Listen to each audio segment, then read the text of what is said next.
Hello everybody. Good afternoon. This is Uncle Harry Baba, and I'm out here in Columbia, Maryland. And as you can see, I am out here. Let me show you guys where I'm at real quick. Today we're at the Women's Wellness in Columbia, Maryland. Okay, and we're here to talk to Dr. Chetanna Okasi today. And let me tell you the reason why we're here. As everybody knows, a domestic violence advocate, women's rights advocate, as far as breast cancer awareness, work with African Women's Cancer Awareness Association. Also, Bring Back Our Girls, worked on that campaign as well. So I'm all about women's rights, and I've been doing that for the past 15 years. But one thing that I haven't talked about yet is women's health. I'm going to talk about women's health today. When it comes to women's health, my own mother passed away in 1996 from ovarian cancer. She was misdiagnosed.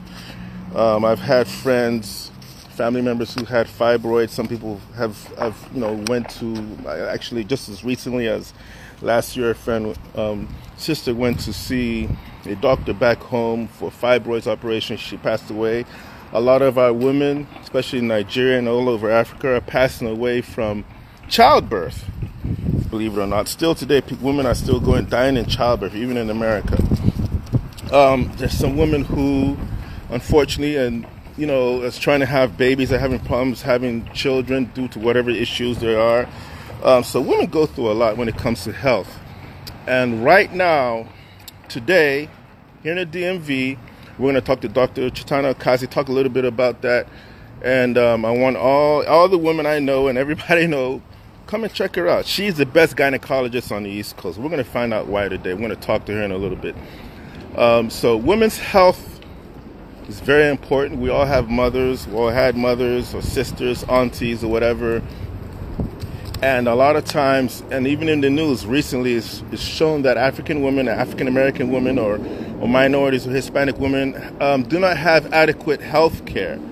They do not have maybe the places where they go to, maybe the doctors are not. I don't know what's going on, but a lot of our women should not be dying from childbirth, or, we know cancer comes and cancer is evil, but, the goal today is to get you guys to come out here and see someone who you can trust, who's qualified, who's able to assist you, to help you, so we can cut down the number of our women who are dying. And those of you who like to travel, always come to the DMV, come to Maryland, whatever, I advise you to give Dr. Okasi a call. Check her out.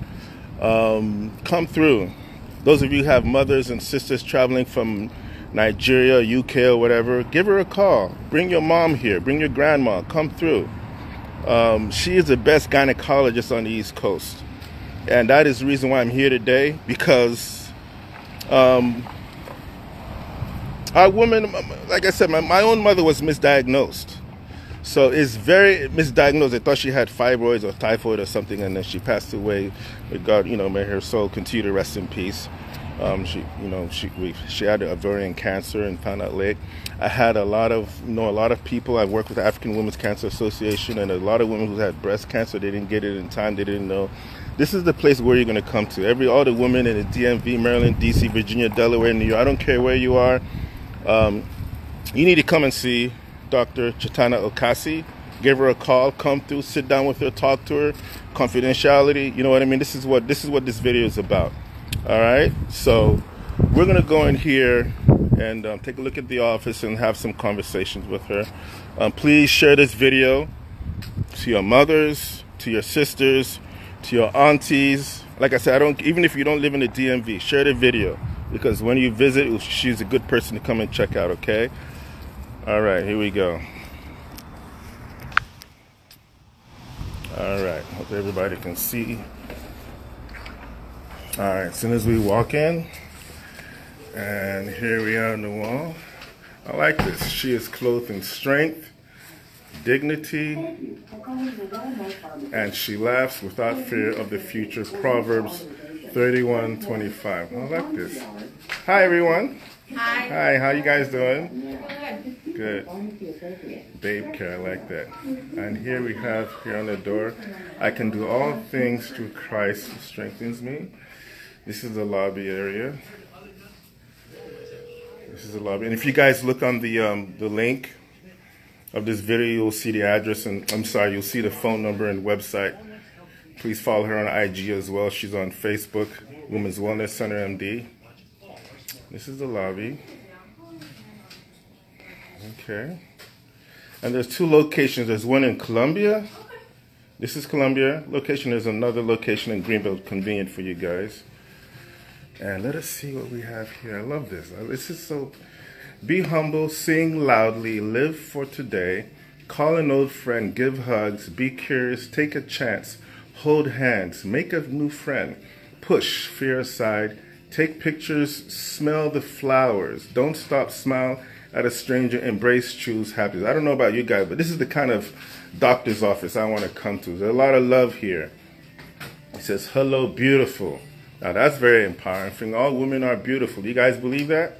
Yes. All women are beautiful. Babe care, I like that.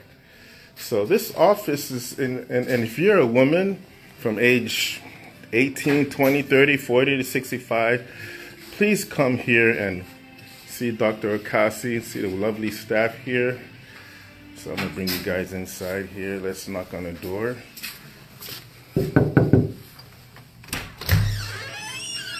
Okay. And I'll walk through here. Hello. Hey. Hi, how are you? Good, how are you? Hi, how are you? Hi, what's your name? I'm Ashley. Hi, Ashley. What do you do here? I'm a medical assistant. Medical assistant. How do you enjoy working here? It's great, I love it. That's awesome. Awesome. Yeah. What are some of the things that you do, Ashley? So I bring patients back and document their reason for their visit. And then I assist the doctor with setting up for procedures and doing the procedures as well. That's good. That's awesome. Nice to meet you, Ashley. Nice to meet you. Hi, how are you? What's your name? My name is Nieves. Yeah, Nieves. How are you? Fine, thank Good. you. Awesome. What are some of the things that you do?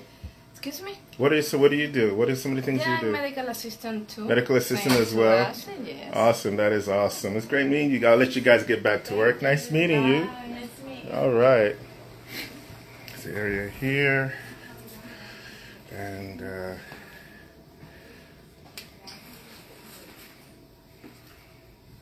hi, Dr. Okasi, how are you?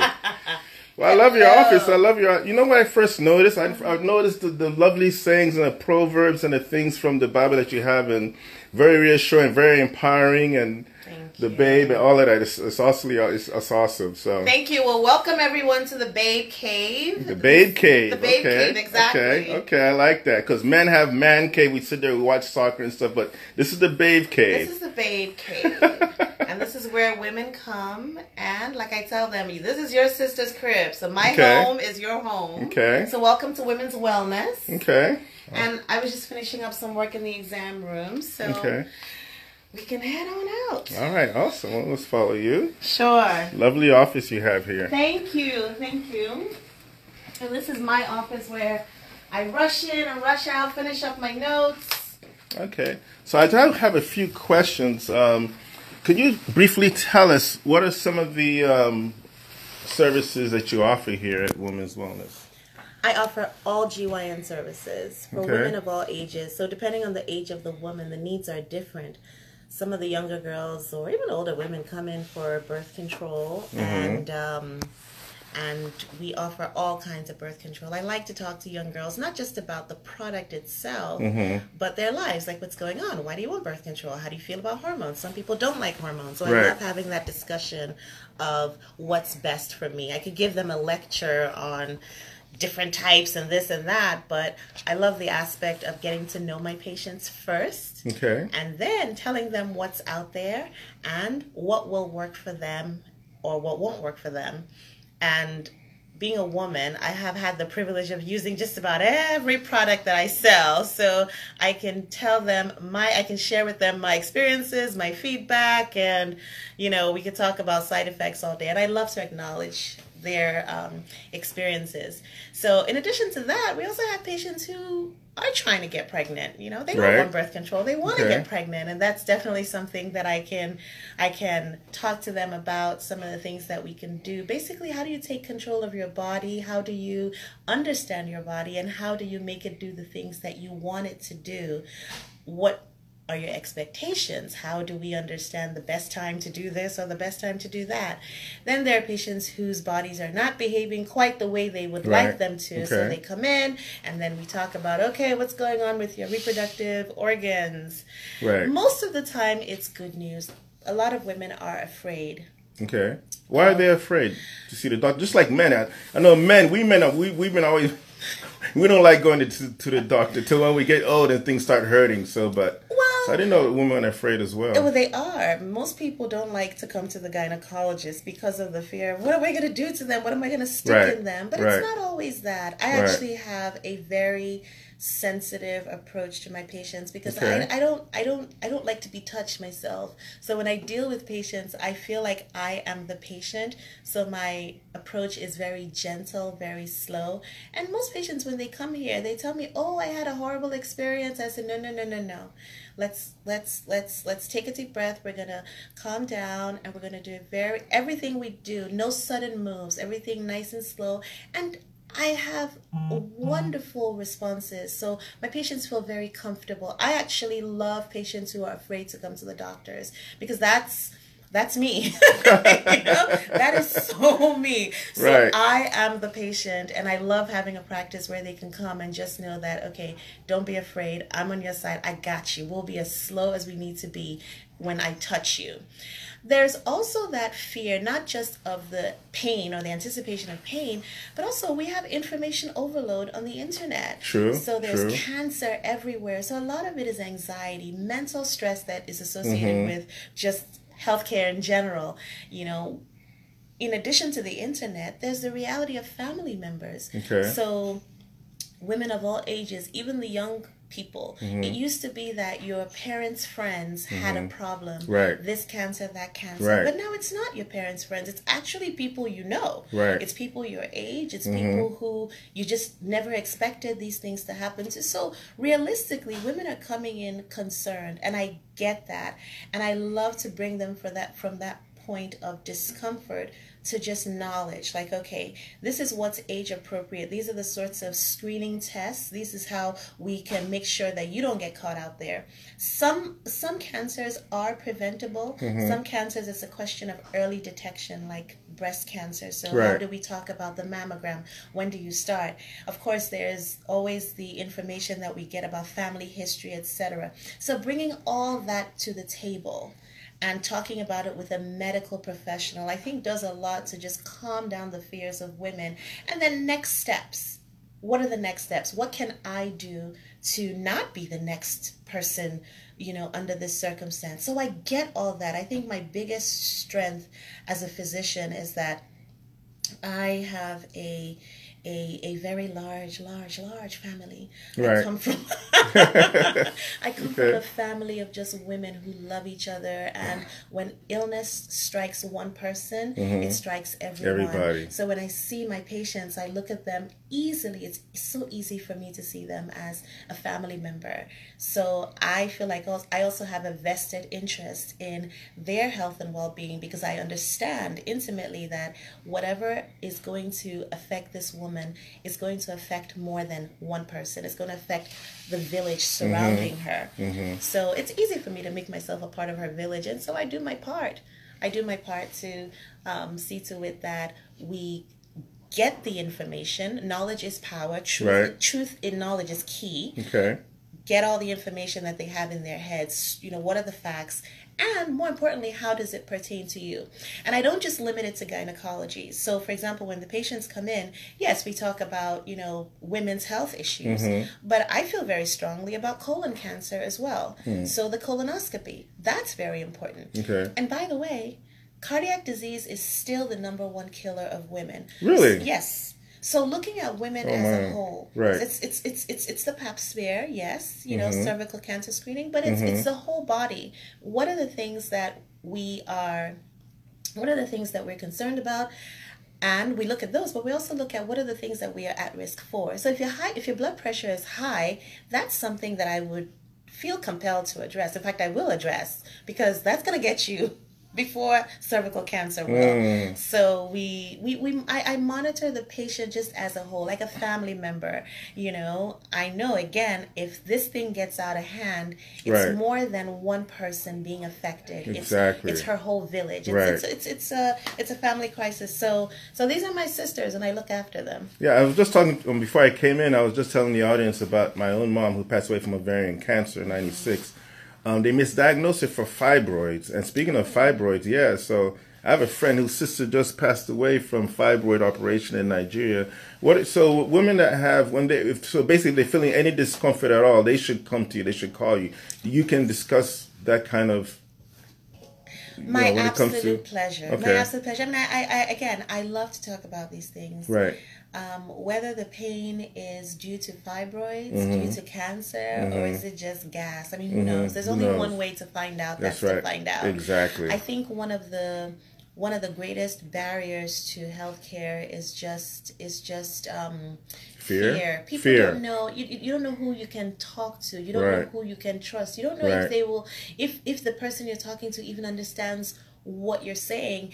And for some of us, you don't even know if, for me as a patient anyway, you don't know if your concerns are valid. Right. You're like, okay, I feel a little pain. I keep feeling this pain. Maybe it's nothing. Maybe it's something. Is it worth talking to someone about it? And I can tell my patients, I'm like, let's share a problem shared. It's a problem shared. Let's talk about what your symptoms are, and let's work you up appropriately, so that if the tests show nothing, they show nothing. If they do show something, then we take care of it. But let's not stay in the dark. I'm always open to talking to patients about fibroids, whether they have it or not, because they may not have fibroids. They may have heard about fibroids. Right. When it comes to ovarian cancer, unfortunately, many women don't feel symptoms up front, and by the time they do feel symptoms, it could be at an advanced stage or what have you. So even that dull abdominal pain, that bloating sensation, it's non-specific, but it's there. And if you feel something, please come on in and let's investigate. And also, also in Nigeria and other places around the world, there seems to be, in this 2018, women dying from childbirth. And I'm thinking that maybe, is it possible that when they were seeing their doctor, maybe they weren't seeing the right doctor, they didn't go through the whole prenatal thing, or was it just multiple issues? Multiple issues, okay. Multifactorial. So first of all, if they're getting pregnant or they're pregnant, they can come and see you, and you can.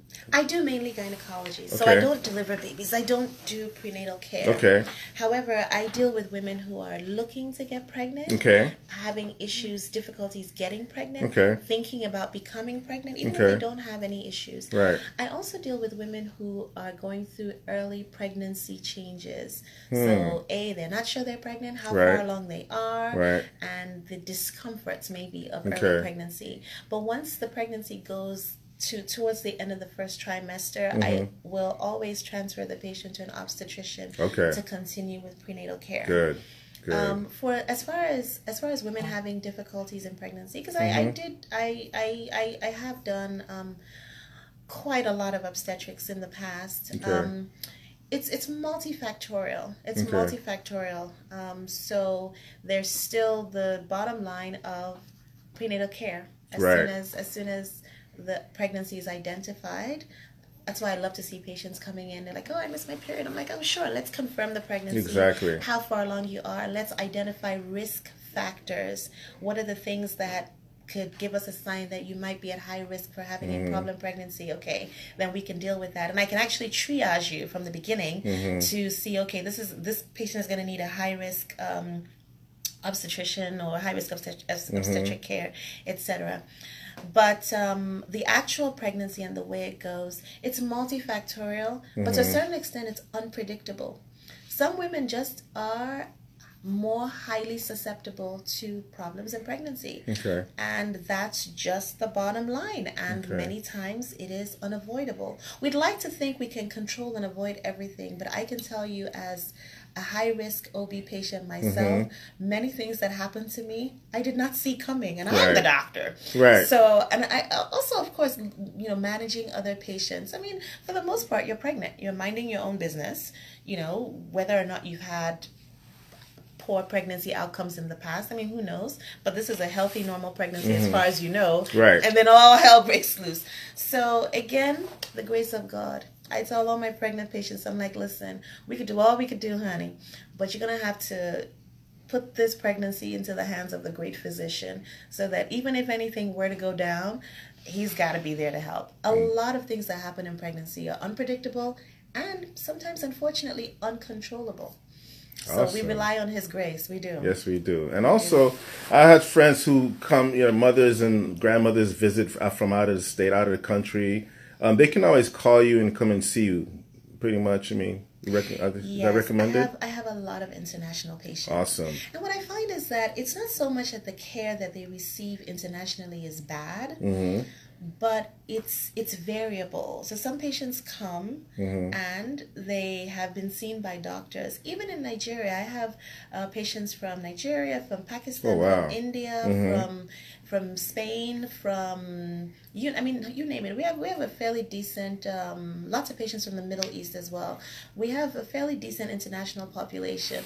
So what I find is that the care is just variable. Many times, if there's a major issue, it can be identified even by the doctors abroad. But the question is, what do we do next? You mentioned the friend who died during a fibroid operation. Well, that's because so sometimes the treatments can get complicated. Right. And here I would just say we're better equipped to handle complicated operations. Okay. Fibroid surgeries are for me, in fact, I would almost go as far as calling it one of my more potentially complicated surgeries. Okay. Why? The amount of blood loss. Okay. Fibroids are benign growths. They don't ask you for permission as to where to grow. Right. So they just go on there and grow on the uterus. And next thing you know, you have something the size of my head, you know, in the belly. Right. So when you go in and you're trying to preserve the uterus, that is, you're trying to preserve the womb, but take out only the fibroid, there can be a lot of bleeding involved. And the next thing you know, we have to transfuse the patient, put the patient in the ICU. So there's a lot of intensive care. It's not just, it's the method of the surgery, also the way I intraoperatively control blood loss, okay, because there are ways you can, reduce the blood flow to the uterus just so you don't have as much blood loss intraoperatively, but then even post-operatively, the anesthesia care you get. So those are all the variables that I know that here in our hospitals, we just have that available. We have those available. So it makes the surgery certainly safer. So when these patients are coming from other places, yes, many times they've been diagnosed correctly. Yeah, it's not that bad. They've been diagnosed correctly, but then when it comes to management of more subtle, more complicated ailments, the care they get here is certainly better. And I welcome them. I receive them. I know what their fears are. I know also what their limitations are. So we're sensitive as to cost. And if we have to refer them to somewhere else, we do that. You know, we reach out to partners who understand the needs of the international patient. Awesome. One more thing. So pretty much, so here in the DMV, Maryland, DC, Virginia. So what do you advise women to come in? Do you advise women to, now you mentioned that this heart disease is the #1 killer. So should they come and see you at least maybe once a year, at least come and sit down with you? And I mean, how many times should a woman come and see you a year? And what are some of the procedures that you do when they come to visit you? Preventive visits are done once a year. Okay. We don't necessarily, everybody thinks about the GYN exam as a pap smear, which is cervical cancer screening. That does not have to be done every single year. Okay. Again, it really depends on the patient. It depends on the history. Like when we did the pap smear last year, what was the result last year? That'll dictate what happens this year. But just in general, everyone should be touching base with a doctor at least once a year. Okay, it could be your gynecologist. I'd love to see you, but even your primary care physician. I have several patients who don't have a primary care physician, and so I understand my role as almost functioning in that dual capacity. So that's why I'm always careful to make sure that, okay, head to toe, what's going on? Right, right, so right. we do the GYN care, the women's stuff, but we also, look at other aspects of preventive care, order the necessary lab tests, do the screening for diabetes, Oh, do wow. the screening for STDs, do the screening for cholesterol as well. Okay. Even my girls who are skinny sometimes can come up with really high cholesterol. Oh, wow. Cholesterol levels, exactly. Then those are the patients I say to them, all right, listen, girl, we really need to get the experts involved. Right. Do my GYN stuff. Yeah. And then we just touch base about, have your needs changed as far as your reproductive choices. I love to see my 38-year-olds who are thinking about having a baby. Okay. Many women have the question of, is it too late? I love to deal with young patients. My office is open to young patients, that 16, 17, 18, 19, 21. By the way, every time you call, they're going to tell you there's no openings for like another 2 months. You know what? I'm going to say this publicly. Okay. If you are a teenager, just come on in. All you got to do come is on ask, in, guys. is she there? Tell her I'm coming. Just come in. Because I'd rather you come to me. Come to mama. Come to mama. I'd rather you come to me than get caught out there. I do believe that God has placed me here for you. I really do believe so. Matter of fact, I know so. He has placed me here for you. He has placed me here to be in a position where you don't have to get caught out there. I will listen to you and just take care of you the way I would have wanted to be taken care of when I was in your position. So it is my pleasure, my honor, my absolute delight to see young patients. And patients, women who are trying to have a baby. So I'm sure you just mentioned that. So they can come to you. Maybe they try for 2 to 3 or 4 years. Okay, so don't try for 2 to 3 to 4 years. I'm going to need you to try for 6 to 12 months. Okay. Okay, because this is one of the areas I feel very strongly about. It's always easier to intervene sooner than later. Okay. So if you're starting at 36, don't wait till you're 38 because there's no magic to it. Okay. Yes, there's technology, but there's still, complications. The reality, well, not complications, but the reality of our bodies. Our bodies are aging. Okay. So don't wait too long to explore reasons why you haven't gotten pregnant. The definition of infertility is trying for 1 year and nothing happens. Then we can talk. Okay. But don't wait 2 to 3 to 4 years. So, doctor, where are you? How can people reach you? I mean, what is? I have 2 office locations. Okay. This is our mothership. This is the Columbia location. Okay. And it's conveniently located right behind the Chick-fil-A, which everybody goes to, right off Route 100. So we are 8900 Columbia 100 Parkway. Okay. Right next to Millennium Family Practice. That's Dr. Udochi's office. Wonderful primary care doctor as well. And the second location is in Greenbelt. Greenbelt, okay. The Greenbelt location is in Prince George's County. I was born in Prince George's County. Okay. And it has always been my dream to just bring it right home. So I noticed that I had patients coming from, lots and lots of patients coming from Prince George's County. So I said, Lord, if it is your will, just give me a location that can serve that population. Right. And he did it. So I have Awesome. the Greenbelt office, which is located at 7335 Hanover Parkway, Suite B. Okay. And then I also have the Columbia location. So we're there. I mean, there's always an opportunity to see me. Again, if you're having an emergency or if you are, I have a passion for young people, so I still have to repeat that I want to see the young girls. I want them to not get lost out there. Please come in, Greenbelt, Columbia. I'm here. What number should they call? 443 380-0060. So that's 443 380 0060. And your website? My website is www.womenswellnessmd.com. Okay, and I know the young girls also on Instagram and Facebook. What would be your Facebook page? The Facebook page is the same, Women's Wellness MD. Okay. And then I have 2 Instagram handles. So my personal one is Ask Your Gyno, at Ask Your Gyno. And then the one for the office is at Women's Wellness MD. So Okay. follow us on Instagram. Awesome. And like us on Facebook.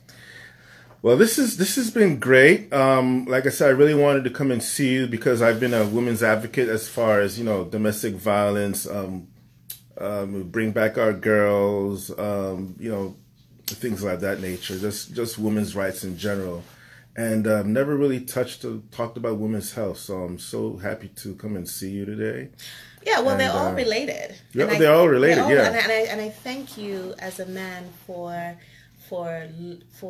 being so vocal about these things. We all heard recently about the ER physician who was shot by her boyfriend. Yes. So one wouldn't think, I mean, she's a physician, but she's still a female and she's still vulnerable.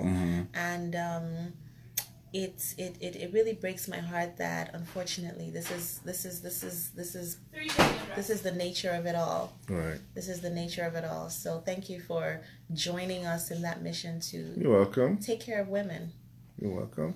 Well, I know you're going to be seeing patients real soon, so we'll see you again. I'm going to post this video, and those of you watching, please share this video to everybody in the DMV, not just DMV, but around the world, because everybody visits DC and Maryland at some point in time. Come and stop in and see Dr. Chetanna Okasi, and then she will take care of you. Yes. Well, thanks for stopping by. All right, you take care. Take care. Thank you. Bye.